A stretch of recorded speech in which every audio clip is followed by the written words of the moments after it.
Hello and welcome everyone to Explorers of Elsewhere's Elysia Rising finale. We have gathered here today to pay our condolences to a city on the brink of death. But even as the bell tolls for her impending demise, I am faced with 5 individuals that would see the story end ever so slightly differently. Hello, it's good to see you all. Hello. Yes, this is the... Well, we're live. We're not live. We're in person. This is a thing. And hopefully it's going to go absolutely grand. We have had 19 sessions that have led to this point. There have been a number of tales that we expected to tell. There are a number of tales that we weren't expecting to tell, but they have all led us to this point. So, with that in mind, who would like to jump in? Yay! Yeah.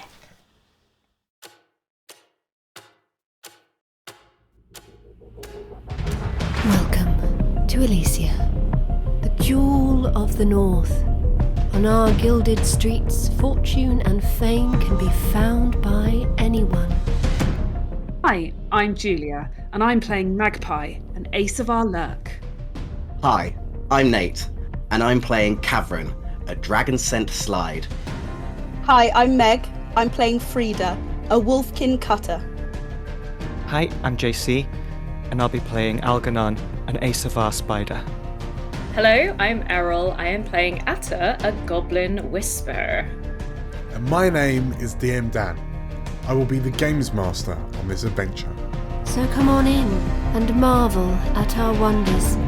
Make sure you see the beautiful views we have to offer, and don't mind the ghosts. They're friendly, really. Grab yourselves a seat and make yourselves welcome in the city of Elysia.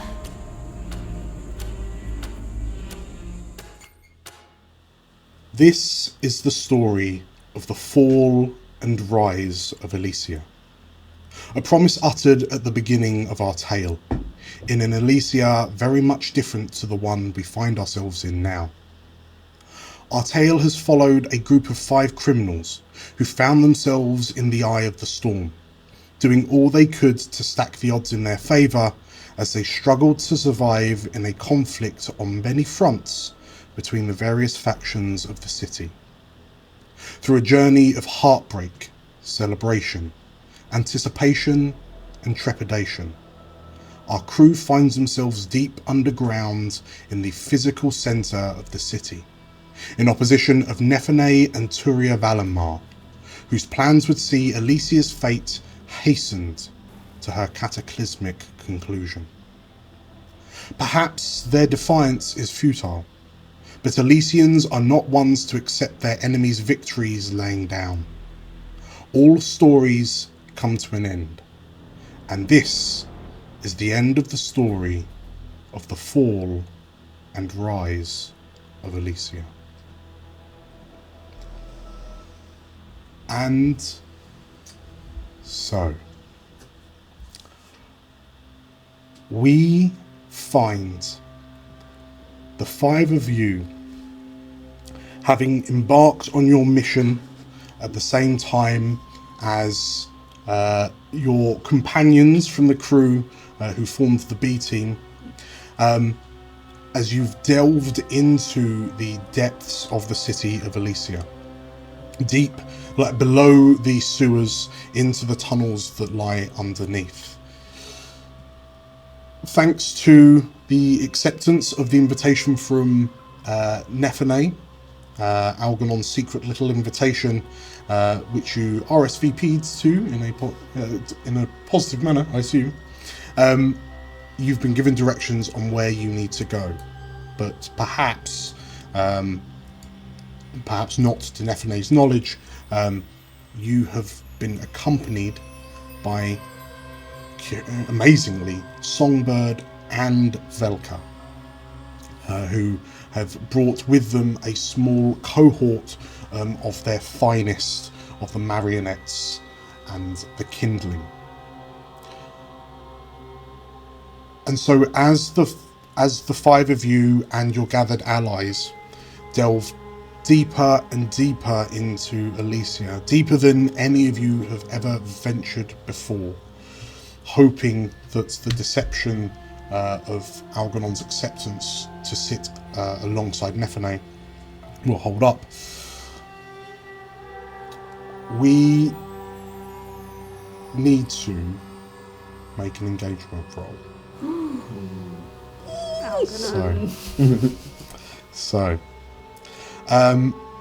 Yes, we've already acknowledged that the point of ingress is one of deception. So we start off, as we always do, with a 1 dice engagement roll. Oh boy. And let's have a quick look for engagement roll. You'd have thought after 20 sessions, I would know this one now. This is proof that we're doing it in person. Yeah. Planning an engagement, right? So yes, you are attempting to trick Nephinae. So the method of deception was the invite. So, is the operation particularly bold or daring? I mean, No. It's make or break. I mean, it's only, the fate of the entire city and everyone that lives in it. And 10,000 rats. And I'm going to say, yes, it is particularly bold or daring. So we are up to 2 dice. Does this plan's detail expose a vulnerability of the target or hit them where they're weakest?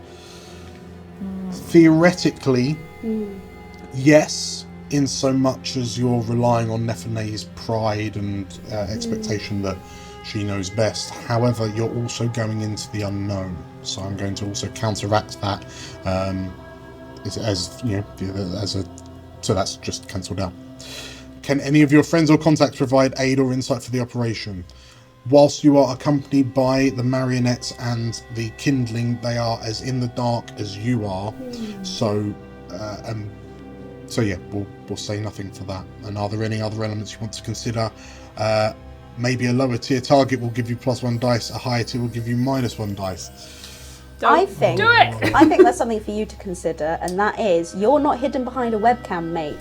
We're right in this room, so if you don't start being nice to us, we're gonna come over there and get you. Yeah, well. Would the fact that many sessions ago we mapped various tunnels using rats help us in any way? Oh, good point. You know what? That's a bit I mean, we've been down in those sewers a fair few times You know now. what? I think it will. Good And job. then the higher tier target reduces your power. So, this is a 2 dice engagement roll. Ooh, squeaky And bum I time. think, as this is all part of the plan, it is down to JC and Algernon to make the roll. 2 red dice, 2 red eyes. Ooh. Is that a 6? Six. That's Yeah. a 6 and a 2. Okay, so if you fetch your dice out, that is a success. So you are in a controlled position That's great. at the start Good roll. of the score. So, curiously, as you descended past the sewers, using the rat maps that you mapped out for the prison break score to kind of pick out the safer approaches, perhaps, or the more secure approaches, the tunnels immediately beneath the sewers are, as you saw during the prison break, quite kind of rough-hewn, a little bit kind of ill-maintained. They look like tunnels that have been kind of excavated for purpose alone, rather than any sort of form of presentation or purpose, like the sewers. But the lower you go, you notice that rough rock and stone starts to get replaced with ruined masonry. You see pavement, like paved stones beneath your feet. You see the hints of shattered columns lining the sides of the tunnel as you go down. And the further you go, the better repaired the state of the tunnels you find. Until the tunnels lead you to a large, cavernous area. Far larger than you would expect to find beneath the streets of Elysia. And as the five of you and Velka and Songbird and the others kind of glance around, you can see these soaring columns, kind of curved columns rising from the floor to the ceiling approximately 60 feet up. The columns then sort of like turning into arches from towards the tapered roof at the center of this cavern. And you notice that across these columns there are small flickers of light which give the area this ominous, foreboding aura. And as you look, the pathway slopes down slightly as it reaches into the center of the cavern towards what appears to be a large hexagonal building of sorts. It looks about 40-50 feet across, and it is made of a surprisingly clean, given the conditions around it, a surprisingly clean white stone. The path that you're on leads down to what appears to be a large metallic, almost like a heavy iron wrought door. And Atta, as you glance around, you notice that being a goblin, and Elysia was crafted primarily by goblin architects. The stone looks completely set. There looks nothing like anything you've seen in Elysia before. And you notice, as you squint, you notice that carved into the pillars that kind of hold up, that line the walls of this hexagonal building, there appear to be runic inscriptions, like large runes carved into the sides. And they are also of a language, of a text that you've never seen before. But all five of you take one look at this white stone building and acknowledge it is alien in origin. It is not of this place. And you can't think who might have constructed it or when it was constructed. As you head down, follow the sloping path down towards the large kind of gold, it's a slightly brassy iron coloured door, and as you approach, you see a number of individuals carrying lanterns turn to look up at you, and even from this kind of distance you notice that they're dressed in fine, expensive clothing, but they're also immediately identifiable by the silver animal masks that they wear covering their faces. And as the two of them turn to look to you, one of them, the more slender of the two, shouts, "Halt! Who goes there?" It's Lord Algernon Caldwelder, my good man. I've come for the party. The two figures look to one another, and you see them whispering, and "Yes, Lady Nephinae's been waiting for you. Please, we're about to. The ritual is already begun." I say. Very well. And will you fine specimens be joining us? The larger of the two, yes, we're just making sure that everyone arrives promptly and on time. And there's a slight inflection in his voice as if to say, hurry up. As who of you is visible as this is said? Because Algernon, you are acutely aware that your invitation was for you and you alone.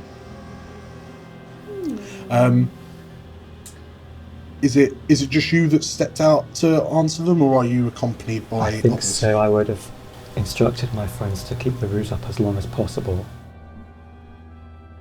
So it's up to my crew how visible they want to be and where. Okay. Would it be helpful if, like, because I mean, I think it would be reasonable for you to have like Frida along as the muscle to make sure that you could get down there in one piece, sort of like your hired muscle. So I could be just keeping an eye, sort of arms crossed, you know. Yeah, eye muscle. Okay, so what about Cavern? Where do we find Cavern? I think I'd probably be hanging back as well. Yeah. I'd be hanging back away from sight. Atta? Hanging back, try and hide. Magpie? I feel like Magpie is also hiding, but isn't necessarily with Atta and Cavern. Okay. I think she's probably trying to get into an advantageous position without being spotted. Might I suggest then that Cavern and Atta, you are joined by Velka and the Kindling, and you are joined, Magpie, by Songbird Nice. and Yeah, Marionette. that makes sense. Okay, so Algernon, as you step forward with Frida, your personal security, you know that there are two groups that are kind of splitting apart behind you. So can I assume that Cavern and Atta are kind of near the entrance to the cavern, and then the marionettes are the ones sneaking up? Okay. In which case, as you approach, as you head down the slope with Frida, Algernon, the smaller of the two turns to you and, where's your mask? Oh, I was under the assumption I'd receive one upon entry. They look to one another, and I'll allow me to speak with Lady Nephinae, and I'm sure it won't be a problem. Am I allowed to make a request? Of course. Perhaps a rat? She, so the noble, well, tilts her head. You can't see a frown or facial expressions, but a curious choice, but let me ask. And they kind of turn, head up there's a small flight of steps, maybe 4 or 5 steps, and then they push this sort of like large iron door open just enough to be able to slip through. So the these iron doors are now slightly ajar, and the larger noble just kind of stands looking you up and down. You get the impression that perhaps Frida, this larger chap, is also physically the muscle of this duo. I'm absolutely subtly like squaring up to him a little bit, just like getting that bodyguard stance on, Okay. And as he sort of like looks you up and down, he then turns to you, Algernon, and I never thought that something like this would be possible. Who knew that there was a world beyond this one? Well, there have been theories knocking around for a while. I've had my own on multiple occasions. He nods, and it's a marvel what House Antelir is going to afford us. The joys, the reward that we're owed. It's a thing of beauty. And there's like a very contented sigh. You wait for a slightly awkward period of time. Nothing seems to be really happening. You don't see the first individual come back out from the door. Are any of our waiting groups trying anything out? how big is the... In comparison to our team, is there anybody that is the same height as the one that's with Algae? Like similar height? I see what you mean. What you mean is sort of like a kindling that's physically... Or any of us. Like, are they sort of built the same as Cavern or Frida, height-wise, build-wise, under whatever they're wearing? I mean, there can be. Okay. Absolutely can be. What's the idea? What's the plan you've got?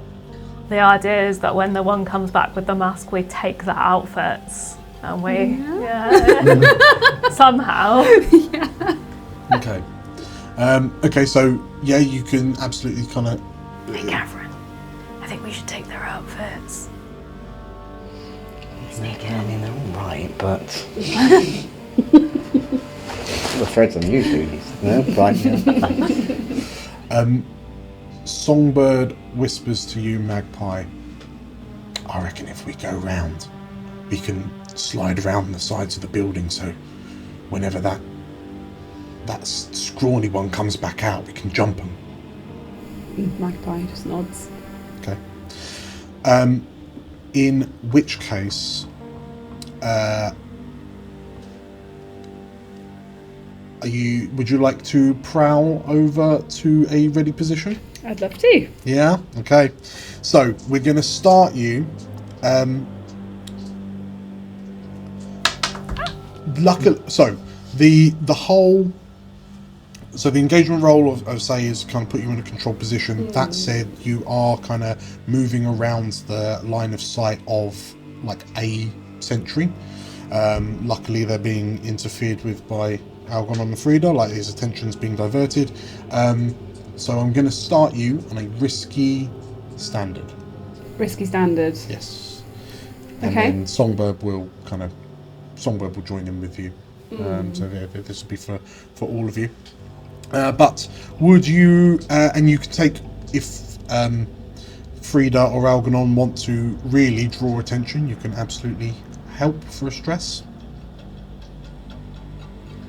Can I help by sort of like, you know, if I'm sort of the bodyguard squaring up, like, you know, looking me up and down, I'm going to look him up and down and go, hey, don't I know you from somewhere?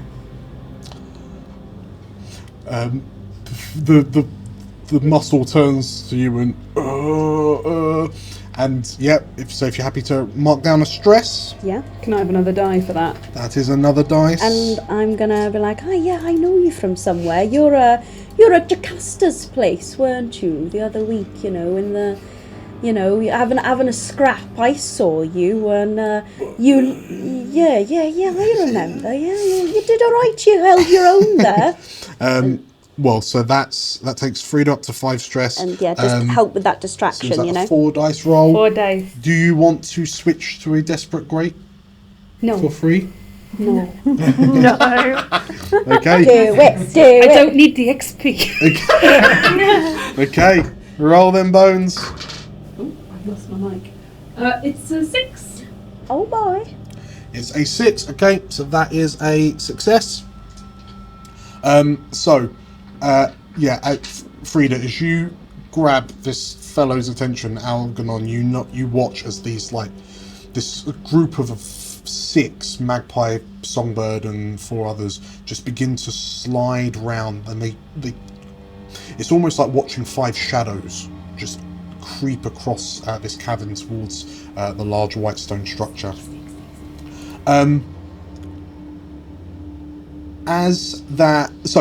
As you sneak round, Algernon, you hear the sounds of footsteps approaching from inside, and the more slight of the two re-emerges, carrying 2 rat-shaped silver masks. And Lady Nephinae found your request somewhat amusing, Lord Cadwallader, but She has a great sense of humour. he nods in agreement and hands you and Frida these kind of rat-shaped masks. We are assured that these are necessary for what is to come. oh right, I wasn't expecting this. And as they patiently wait for you to put the masks on, and they're surprisingly well fitted. It's kind of creepy how well they fit to your respective heads. But as you're masked up, Magpie, you can see Songbird's like eyes opening a bit, and she's kind of nodding, and you see her like draw what appears to be a small, fine punch dagger from a pocket. I shall also draw my own blade. Okay. Have we declared our loadouts, by the way? We have not. So, in a flashback, we will start with. So let's start with Cavern. What loadout are you going for? Oh, I'm gonna go medium, I think. Medium. Okay. And Frida. Heavy. I think. Flamethrowers galore. Yeah, I think I am gonna go heavy. I'm hired muscle. They're gonna expect me to be like, to be packing, right? And Atta. How much is light again? It's only 2 things. 3. 3 things. 3 weight. Okay. 3 weight, which some things cost 2 weight, don't they? I'm gonna go regular as well. Norm. Okay. And Algernon. I think normal too. Okay. And Magpie. Is there any disadvantage to a sneaky character of going normal? You're slower. You would be more readily noticed. Yeah. if Okay, an elf I'll go just light then. Go light. Okay. And I would like to draw my blade or 2. Okay. Not to worry. Not to worry. It's normal 5. I will. Yeah, normal's Normal's up to 5, I believe. Yes. I will also ask for your loadouts. We now live in a post Deeper Cuts world, and there's an idea from that expansion that kind of makes sense. So if you want to bring anything that would be very conspicuous, so fundamentally anything of weight 2 or more, I need you to declare that now. And also armor if you're wearing armor. With the bloodletting blade. That's a 1-er. That's a 1. Oh, right. if we want flamethrowers. Yeah, what about a flamethrower? So something like the flame bellows. That is a Someone weight needs to 2. hold a so- flamethrower. Okay, I will declare a flame bellows. Wow. That's Yeah, sure. Unless anyone else would like the flame I mean, bellows. I can carry them because it's probably not great that you say like, I'm bringing these 2. Now it's a party. Would it be okay if I could sort of like hold that loadout in reserve and sort of have dropped it with, or someone else can take it? I don't know. Well, why didn't you? I just I'm want- I don't care. carrying them, definitely knowing that I'm not going to be using Yeah. them. Yes. Dan. Yes. How many numbers of a loadout would several rats be on my person? You know what? Like trained. You know what? You've worked for it over the space of the campaign, so we will say handful of rats with props is a 0 loadout. Oh. Squeak, squeak. Yeah, at a handful of Oh my rats. god! I can imagine you walking them like a pack of little chihuahuas they've got little sparkly harnesses and beads on. She's got like you a know? flasher jacket on now. Flashes.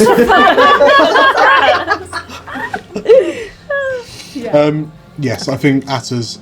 Everyone's just accepted that Atta has some rats floating around on shoulders and Perfect. in pockets. Okay, so we've got some rattos, but if you wanted to turn them into explosive rattos, that would be load, I would imagine. Okay, because demolition tools are 2. Are we expecting to demolish anything? I mean, Nephinae and Turia? Yeah. I will have demolition tools on myself. Okay. Which is a 2. Which is a 2-er. Okay. Grand. So, anyone else wearing armor or carrying anything particularly large? I think maybe. How much is a heavy loadout against 4? Isn't it? Heavy is 6+. Should know this, but I don't. So what have I got? I've got flamethrower is 2, but I'm sort of holding that in reserve. I'll have a rage essence vial. Oh, that's 0. Oh, don't need to worry about that. Scary weapon, I'll have heavy one. is 6. You look like an operative on a mission. Yeah, oh, yeah, that's fine. So, so I'll have the scary weapon or tool. So that would be 3. I would definitely have my bloodletting blade, which is 4. Yeah, I reckon I'll stick some armor on. You know, I'd like to not get squashed again. So you've got normal armor, which is 1, or heavy armor, which is 2. I'll go normal armor so I can leave myself 1 free in case I need to do any flashbacks. Oh, actually, I've got this on me. Sure. Okay, sounds good. Right, so that is our loadouts.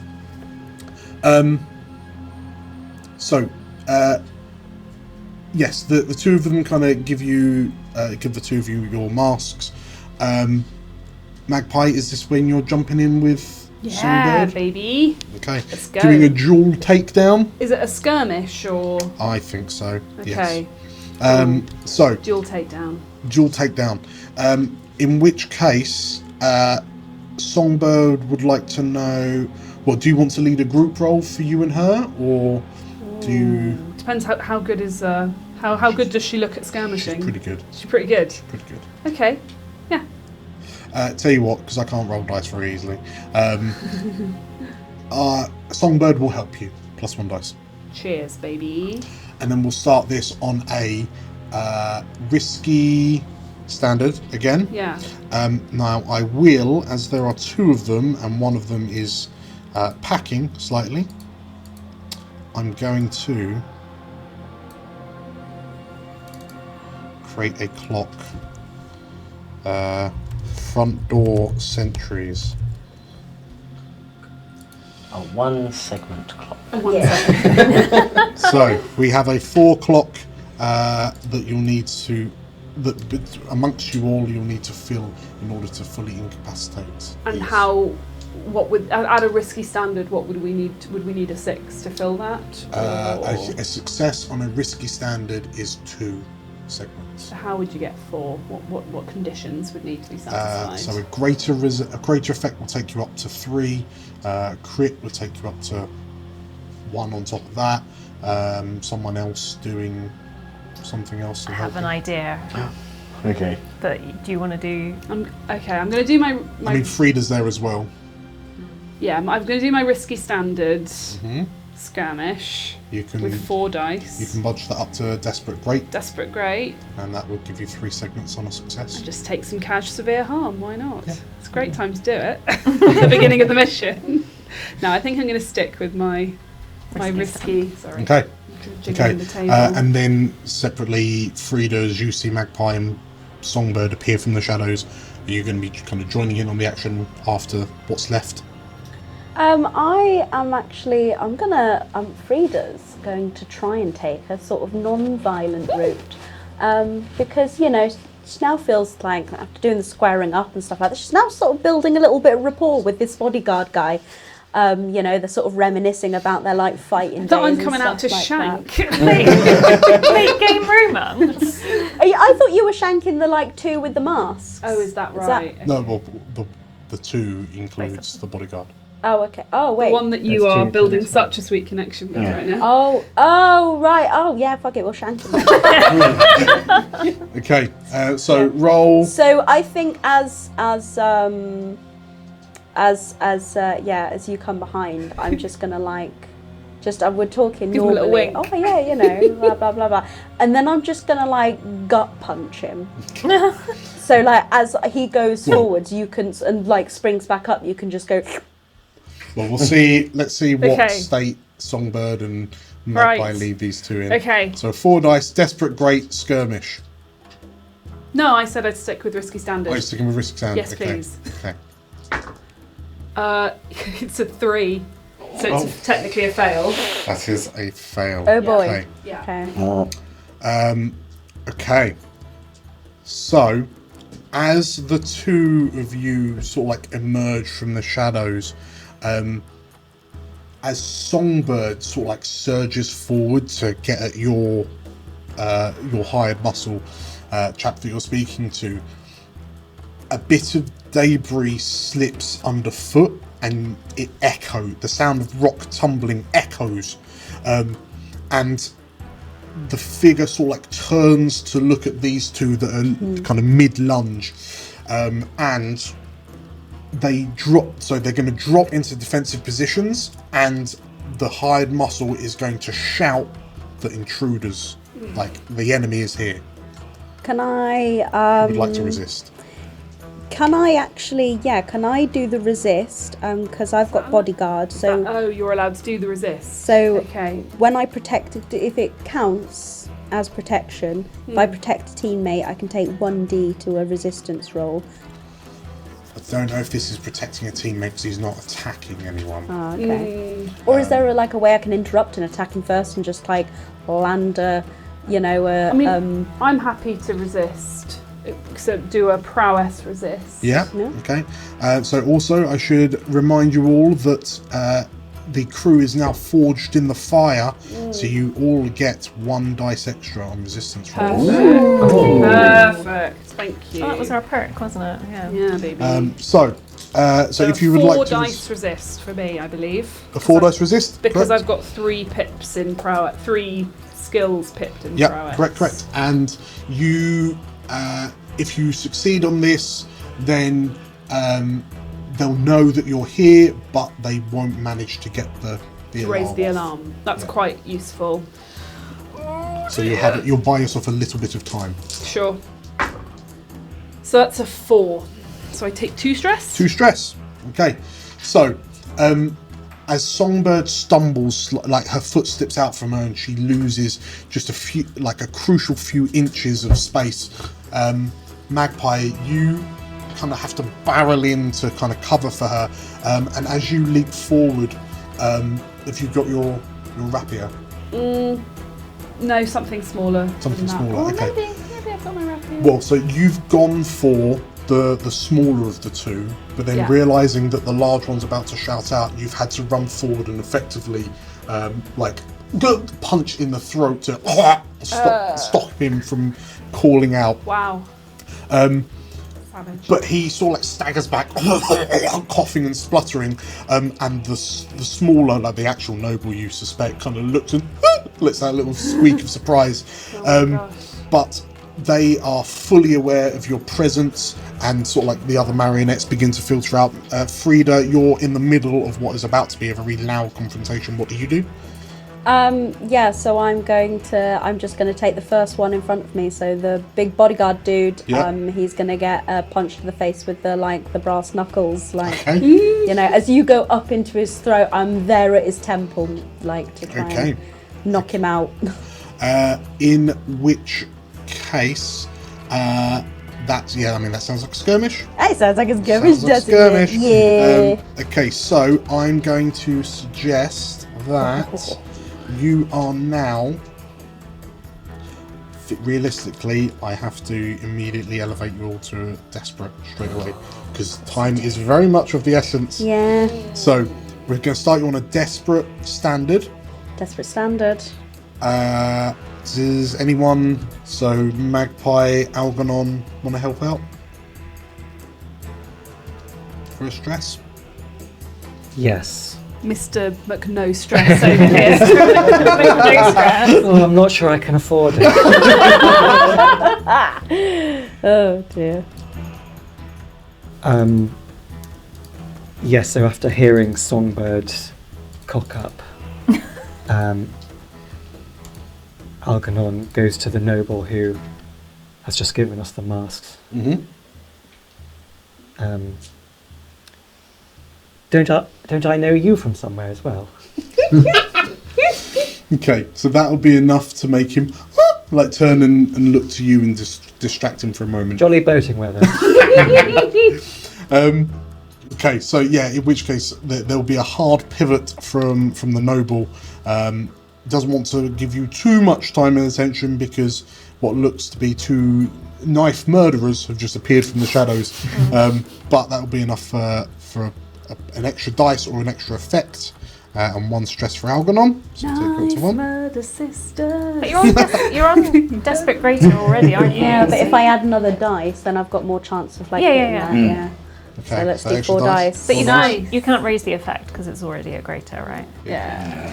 Yeah, no, so we're on desperate standards. Oh, so you Desperate can, standard. So you could raise the effect instead. I Do you have think 3 dice? we've already had one failure, so it would be good to get some kind of success on the clock, Yeah. I think. So let's More go, dice. yeah, quantity over. okay, Yeah, alright. okay. You ready? Yeah, go for it. Oh, two there's fives. 2 5s. Yeah. 2 5s, so that is a partial success. So I will, it's a standard effect, so that is 2 pips on the clock. I will, as a complication, the skirmish is overheard. Like reinforcements will arrive. But you've got your 2 segments, you can resist if you like, and that will, it will remain stum. Resist is 2 stress, isn't it? No, resist is, However much you roll. for you, this would be a 4 dice resistance roll with Yeah. the crew back up, and then you take the highest result off 6. Oh, okay. So basically, if you don't roll a 4 or more, you trauma out. I trauma out. Well, that's Roll that's a 5 risk, trauma. isn't it? Unless Shit. someone else wants to step in, so Algernon or Magpie can step in to take the resistance roll instead. Do we resist or do we just let the reinforcements come because we're gonna plow through them anyway? Maybe. I feel like our stealthy ruse might come to an end pretty soon anyway. Yeah. Allow it to I've got happen. the fire bellows on me. The very first hurdle. Throw it. Somebody who's not there can't resist for somebody else, right? So yeah, No, it has to be narratively. somebody there. I think maybe let's just let them come. Let them come and Okay. Oh, calm. Let them come. Okay, very good. In which Frida's case, gonna, sort of do the sort of thing where she throws off her jacket and then she's just got this, armor and a bloodletting blade and just a bandolier of rage essences. And in which case, it's one fluid motion as your right fist connects with the sound of bone crunching as you connect with this large Lorivar man's jaw, Ace of Arman's jaw, and as he goes sprawling to the ground, completely loco, and there's a squeal of horror, but you, the smaller ones, you've just heard jolly boat of weather, and then as just everything's falling apart around him. He just stands and his legs start to quiver, and he's looking frantically at the 1, 2, 3, 4 of you, including Songbird.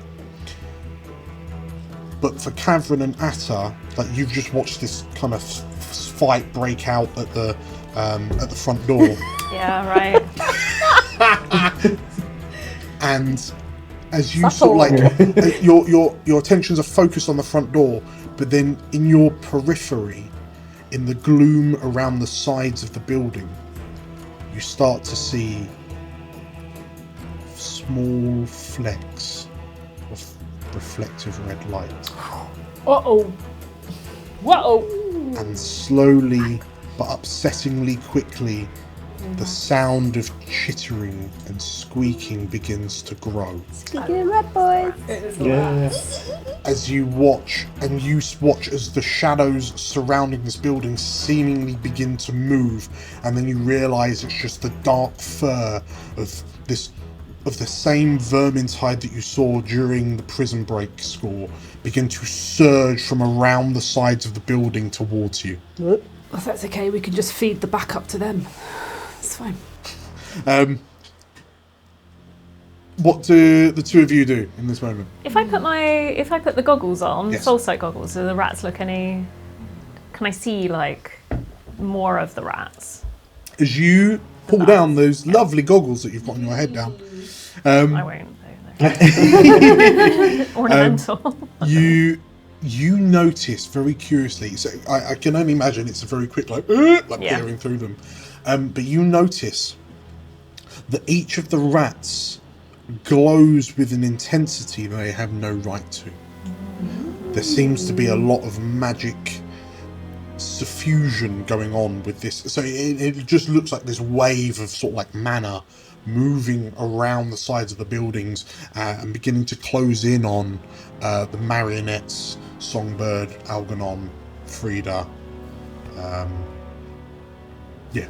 It's not hotter anywhere, right? Like, so the source can't be... No, it just looks... Well, so it looks like... So you can... All of the rats are kind of registering as sort of magically charged. What you do notice is that the slither in the open doorway, there is a very bright light coming from inside that room, and it seems to only be getting brighter. And as you look around the room, you can see what appears to be a funnel of light coming down from the ceiling into this structure. Right, the souls. So my idea to help them before they kicked off was going to be, if you had any trance powder on you, a little rat could go and go trance powder them, but it's kind of... What do you want to do, Catherine? Sorry, we got a bit punchy. Do you want to wait until they're done, Catherine, or...? I don't think this is going to end anytime soon. No. I'm probably actually going to use the fire bellows to sort of try and move the rats away from us, and we may need to edge closer to them. Okay, so yeah, for description purposes, yeah, these rats are saying they're coming round the sides of this building in the centre of this cavern. If you're heading kind of directly to the front door to join the others, yeah, you'll kind of get sandwiched between the two sides of the rat swarms, but you could absolutely use the bellows to try and fend them off. Just to keep you all on your toes, let's chuck in No, not a rat clock. the vermin's Why hide. is the rat clock got like 5 sections? 6 actually. 6? No. Big swarm of rats. Yes, as the rats descend, Catherine, if you want to produce the bellows that you've declared, and you can absolutely use that. The bellows realistically are a 101 in rec. Right. How's Can your I- wreck? 0. Unless you want, you can Well, argue. Atter's got some You rat. have a fire starting expert. Atter, you've got some. with I've you. got some rat. And also, would I be able to ask Velka to help? Okay. Nate, just a quick note. Atter's got 2 in wreck. I got some rack. If Do you want to, throw it? if you want to help them, I It seems can like more bellow. your thing. I in my head, the bellows are probably nearly as big as Atta, and when you put them on your back, there's probably only about an inch clearance. Of Can I like of hold that. something for you? Like, Yeah. and that means it's easier for you to operate. Aww. A group wreck. Tell you what, Vel, if you're happy to I'm happy step to forward wreck. and bellow. So the rats, they are definitely here. I'm going to keep you on desperate. So curiously, I'm going to start you on desperate standard. It would be a lower effect, but you've got a bit of an AOE effect going on here. Yeah. It's hard to miss. So we'll start you on desperate standard. Okay. Velka is his own person, and he's going to roll his own separate wreck. Okay. So he's not helping you per se, but he will be rolling. So, by my reckoning, that is you're starting on 2. You've got my help. Oh, for a yeah. third one? Okay. Yeah. Well, cool. Thank you very much. Catherine's helping hold up the bellows. Yeah. That's very Catherine dice. If I push myself, I won't have a lot more to work with, but it's rat time, baby. Devil's bargain. Oh. First of the night. Regardless of what happens, Whoa. the bellows run out of fuel. Ooh, one use. But you could make a bloody good dent in those rats. And really, what else are we going to use the flamethrowers for? The rest of the rats. The rest of the mission. I'll take your devil's 9,900 bargain rats. Yeah. for an extra dice. Okay. So is that are you pushing? If I use the devil's bargain dice for a greater effect, Yeah. then I'll push myself for an extra dice so that I've got a good Okay. And then dice you've got chunk. Catherine helping as well. Catherine helping. Let's take Okay, them so that out. sounds like a 4 dice 1, 2, desperate 3, grade. 4. Yes. Wait, hang on. So Because the 2 devil's base. bargain is going to affect. Yes, on that thank die. you. So 4 dice, desperate great. Thank you. Roasty toasty, roll them bones. Oh, I 6. 6. Oh! It's on the cavern die. Yeah. I helped. Kevin, you grab the handle on top and lift it up. Okay, so on a desperate great, that is a full 3 segments of the clock. As you and like Kavrin, you're not. Perhaps you're less prepared for what happens than Atta is, but there's this gout of flame that explodes outwards and carpets like a good half, a big chunk of the swarm. The sounds and the smells are horrific as this like mindless just swarm just throws itself into the flames, seemingly against their own thoughts of survival. But yeah, you're halfway done on the Vermintide clock. I said that Velka was going to roll his own stuff, so he steps forward along with his kindling, and as he sort of looks at the swarm coming from the other side, and he lifts his arms up and uncaps what appear to be 2 tubes on his wrists, and as he twists like a dial on one of the cogs on his chest pieces, and Kavin, you and Atta, you hear this high-pitched hissing begin to emanate from him, and with a click of his gauntleted fingers, a sparkle light ignites the gases and fluids coming from the nozzles on his arms as he begins torching his side. He is the flamethrower. He's going to roll 3, so he's got a wreck of 3, because let's be honest, he's Velka. And he's being helped by his crew, so he'll take a 4th dice. If someone could roll me a 4 dice wreck roll for Velka, please. Kavrin hasn't rolled anything yet. Yeah, go on. Yeah. Go on, Nate. I've got my 1 tiny dice. Ah. You're one tiny My dog. 1 tiny dice. Oh, nice. 6. 6. Sixes and 5. Okay. And Velka manages to torch another 3 segments of the clock. Bye, rattos. And the rats, so the scorch from both sides, the rats begin to sort of eventually the sound of the chittering dies down enough that you can't really hear it over the crackling of the flame, and they begin to sort of pull back, but you just you haven't decimated the numbers, but you have blunted this initial attack, so the Vermintide, for all intents and purposes, is now dealt with. For now.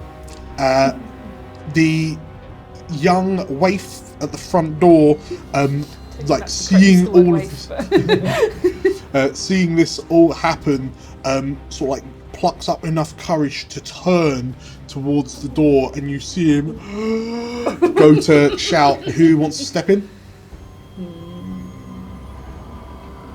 20 people. I can just Magpie needs to shut him up forever. Okay. She's out for blood. What are you rolling, Magpie? I mean, I'm just going to skewer him, aren't I? Let's go. Skewer him with a skirmish. Okay.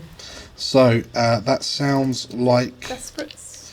you are still in desperate. Yeah, he's about to shout and scream and holler. So we'll start you on desperate standard. I can't change the desperate, can I? No, that's fine. In that case, I will just go for it. Just gonna attempt to skewer him. YOLO. Oh, sorry. Didn't count. 2, 4, and a 4. A partial. Okay. Partial. So, so we start you on desperate. So you do it. That is 2 segments. So the rapier runs him through the back. As he staggers, and as your rapier pierces him through the back, and he falls forward. He holds his hands out, and as he falls, he manages to push the iron doors to this kind of sanctum area open and reveals you to everyone inside. Whoa. Would you like to resist? If so, he will fall against the door and then just slide down it. So again, buys you a bit of time. Let's say the Rattos have kind of been alerted to your presence, but I feel like it would be a good idea to resist on the one hand. And on the other, if I roll less than a 4, I'm done. I reckon we should just go in and decimate them. No, I don't know. I don't know about that. Sorry. Too violent. We've got a flamethrower. Let's just resist. not anymore, you don't. Yeah, of course it has. We've got a Veltner who's basically a flamethrower. Like, do we get the impression that in this sanctum everything is popping off? Like that is Nephinae's just on the other side of this door? I mean, yeah, we've got to interrupt that, we've got to interrupt. I mean, what an interrupt, right? Someone else will Aragorn these doors for you if you don't resist. I'm going to Sparta kick Can them. I make it look like I meant to do that? Okay, so you letting it happen? Yeah? Is everyone okay with that?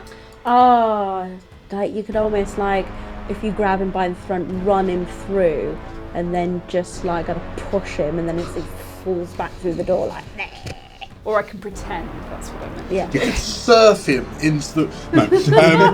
Okay, so it sounds like you're not resisting. I mean, yeah, it's just we're losing opportunities to sneak in and gain an advantage. Yeah. So maybe I'll resist.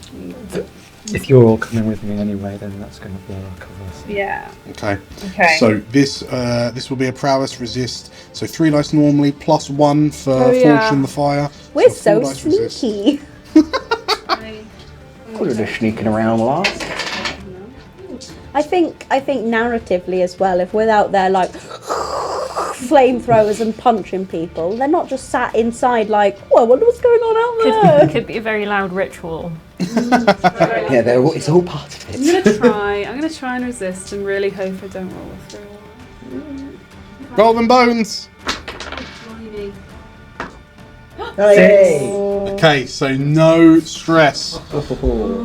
So you manage to, as you run this poor oink through with your rapier, you kind of catch him enough that as he sort of falls against the door and just like a bloodied hand slides down until he kind of crumples to the ground. 2 segments on the clock is a completed clock. So you have kind of overwhelmed the sentries, and whilst your cover may be somewhat blown by the rats, you'll definitely have enough time to reconvene, especially for you and the rest of the kindling, to join the others. In which case, as the furore, the small skirmish at the front door kind of dies down, Algernon, you feel this kind of, as you kind of get close to the iron door, you feel this strange kind of tug on your chest, and it feels rhythmic almost. And Atta, as you come down, glancing through your soul sight goggles, you can see that the magical energies within this building are increasing with every moment, and tuning in, you can see what appear to be you can see the spectral faces of spirits in that funnel of energy coming down from the ceiling into the center of the building. Yes? This might be a roll, can I see, is it like a hole in the ceiling? Is it like a focus thing? Or would they still go through even if it was solid, if we interrupted the flow? So, the center of the ceiling of the roof above you is punctured by vines. The large vines that you know are kind of holding up the ruby keep up above, but it seems that the cracks through the stone that the vines have caused is allowing this spiritual energy to kind of filter through down into this hexagonal building in the center of the cavern. But yeah, it looks like something is channeling that energy directly down.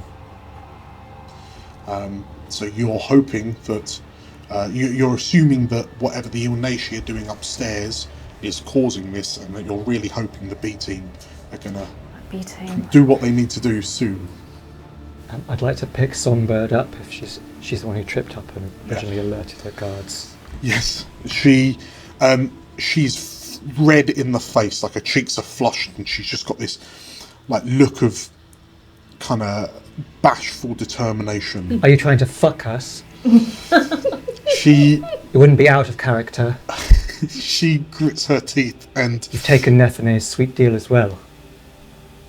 She's pulling your strings, And we're your ticket out of here. she looks at you kind of incredulously, and if you think I'm one to sleep with the enemy, you don't fucking know me at all, Algernon.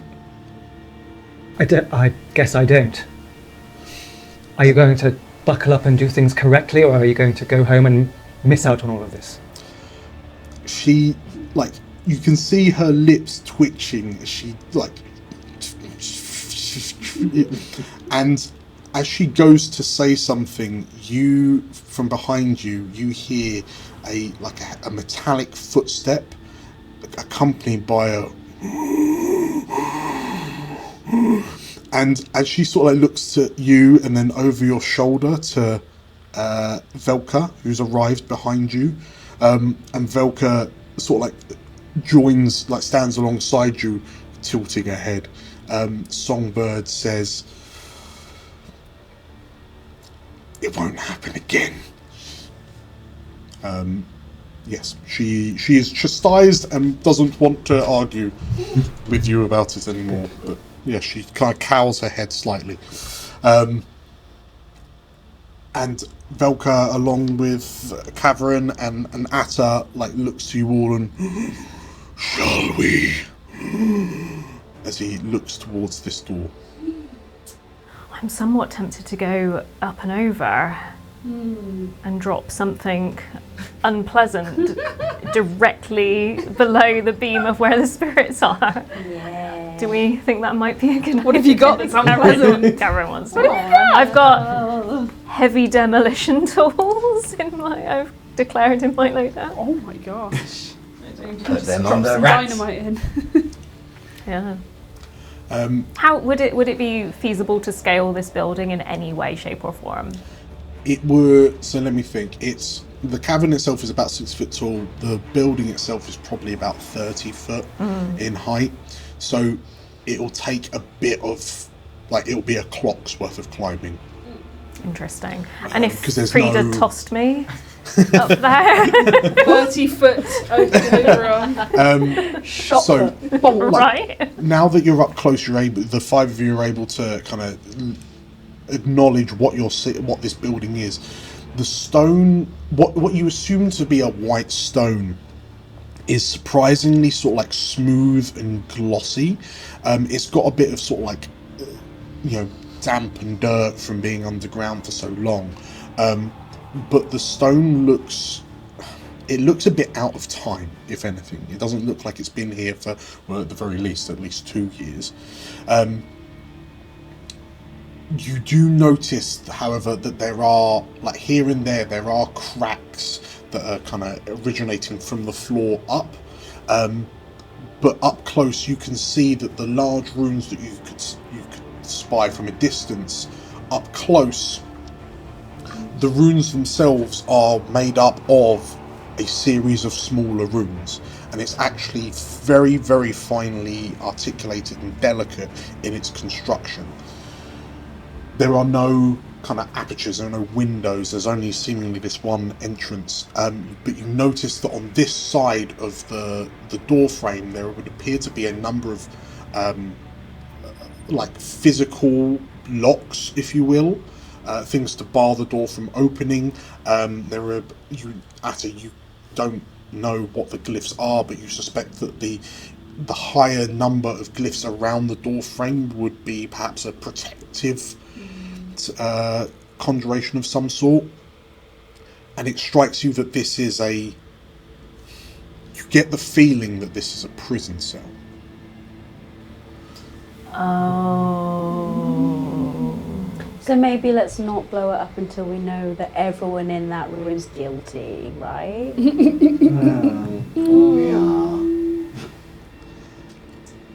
Because presumably it's Turia's prison cell. So, But then, do we know that Turia wants out, or is it just, Nephinae using? She's probably pretty miserable after years of being used as a power source for the Veil. well, with Velka's question ringing in your ears, shall we? Do you want to? How do you want to enter?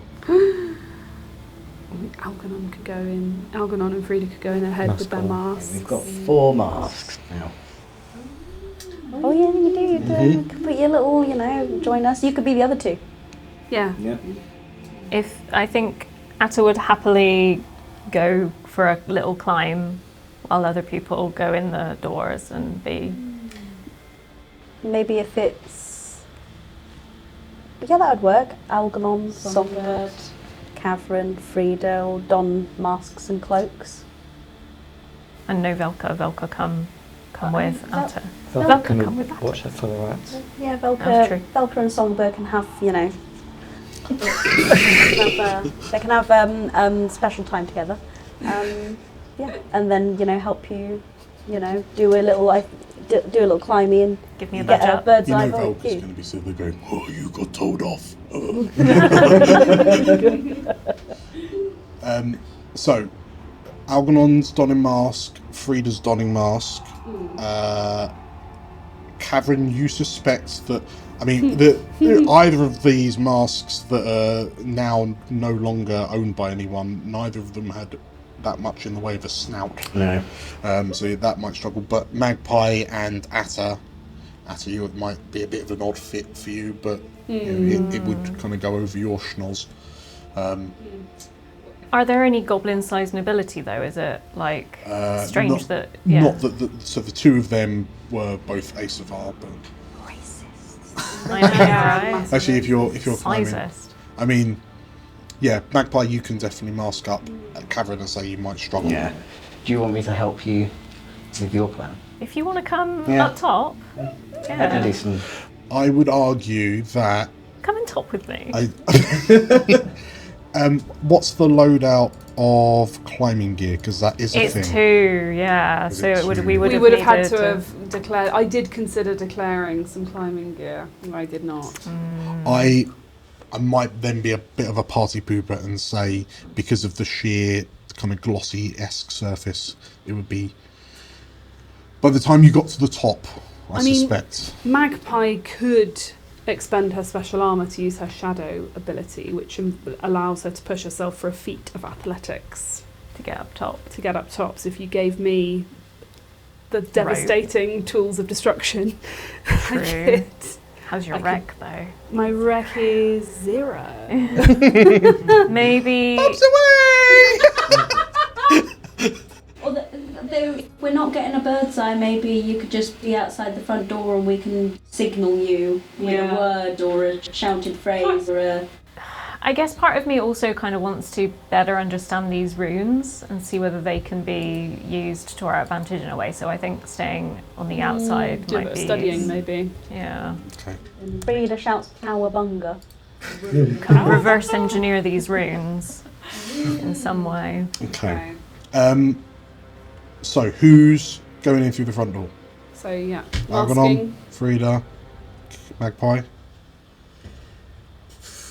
Or are you holding back with... Kevin, Songbird you could and just go in Velka? and do the whole, like, well, I'm a dragon scent, of course I'm coming. Oh look, my divine turned me into a dragon scent. Oh, how great.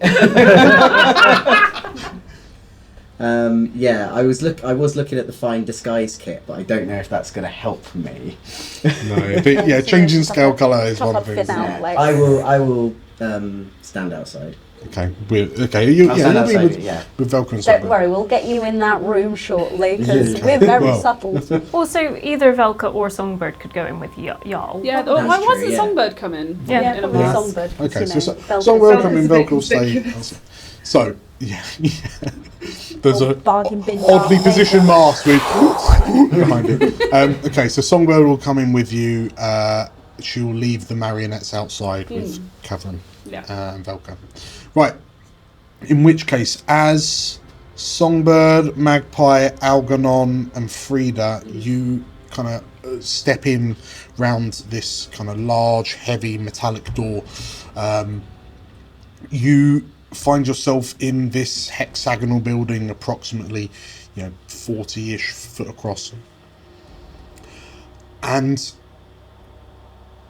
the same kind of runic inscriptions you saw on the outside are repeated on the inside, but this time they're kind of inlaid on metallic, these kind of bright brass-like metallic strips that run from floor to ceiling. The floor underneath is also made of the same kind of polished marble-like stone that the walls are made of. For all intents and purposes, for you all to picture this, you have entered in through the southern wall, like the south of this hexagon, and to your left and right on the east and west corners there are kind of dual flights of stairs up to walkways that extend into the centre of the room, approximately 20 feet above the floor. As you enter, a number of figures wearing silver masks turn to regard you all, and you suspect, or you have very good reason to suspect, that these are the gathered Lodge Reticent. Intermingled in their number are, dwarfing the majority of them, are large, broad-shouldered, black lacquered armoured figures who also turn to regard you with gold faceplates and glowing red gemstone eyes. I'm going to lean into Algernon and just, like, at the side of my mouth whisper, I'm not very good at hobnobbing with poshos. Why don't you keep an eye on the blackguard then? I'll do the hobnobbing for both of us. It's hard to fucking miss him.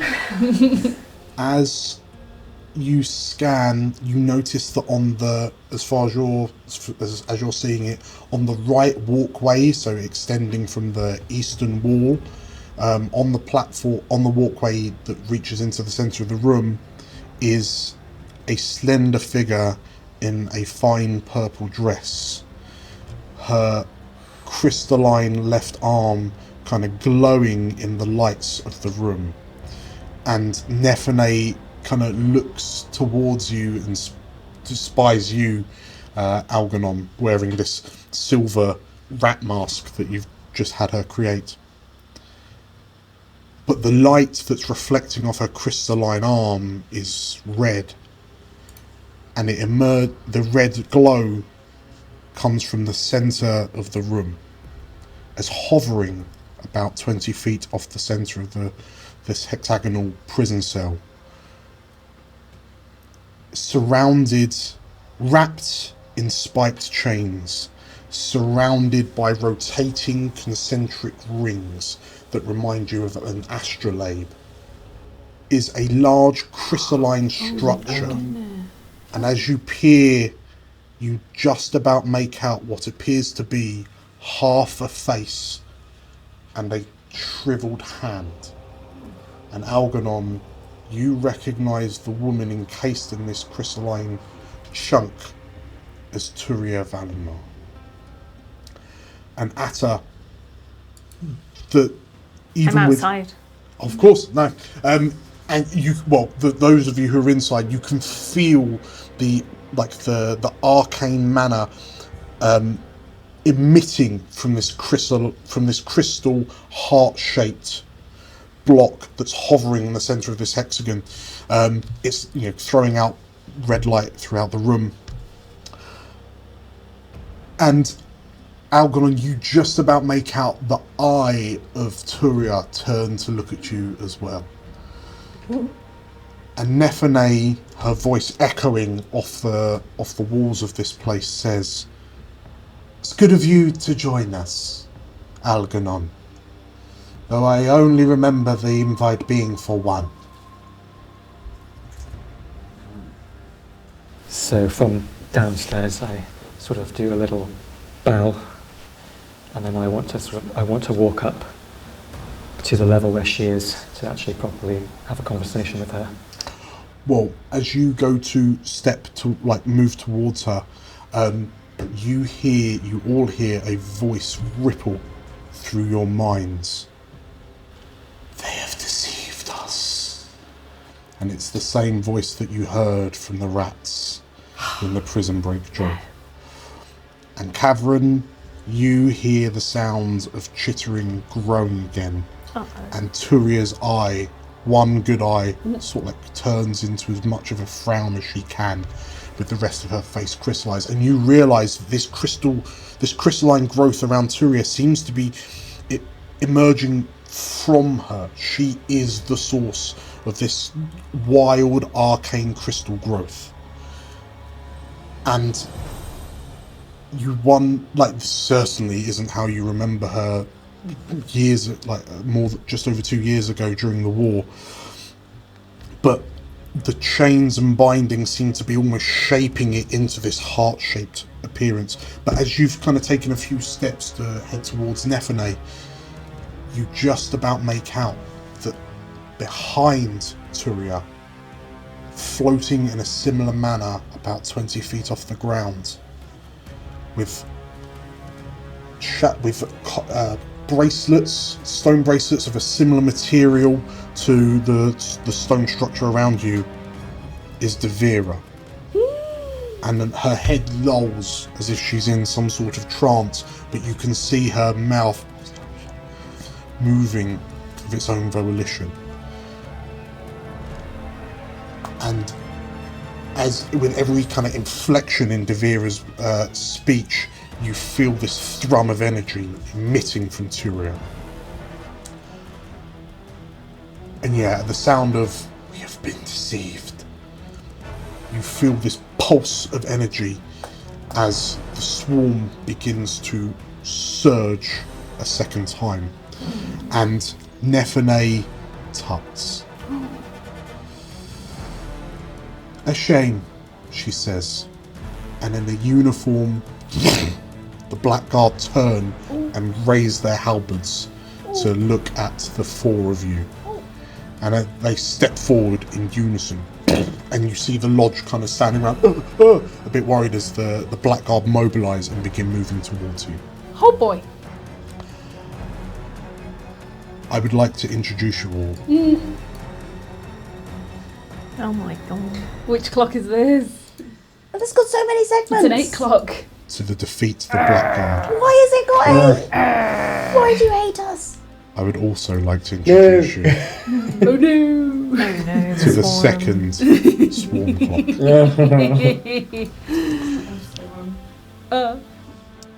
I think we should take a break then.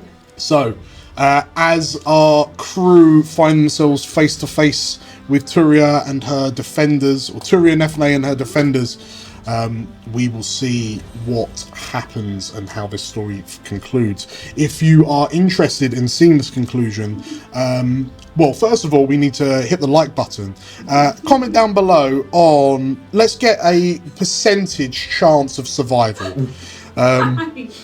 As this cohort, this small legion of Blackguard begin their approach. And yeah, to see the legitimate finale of the Explorers of Elsewhere Campaign 2, make sure to hit the subscribe button and the bell icon for notifications when we release new videos. They're coming out super frequently, and I wouldn't want you to miss them out. So, thank you for watching. Thank you all for playing the first half. We'll see you in a bit. Bye bye bye bye.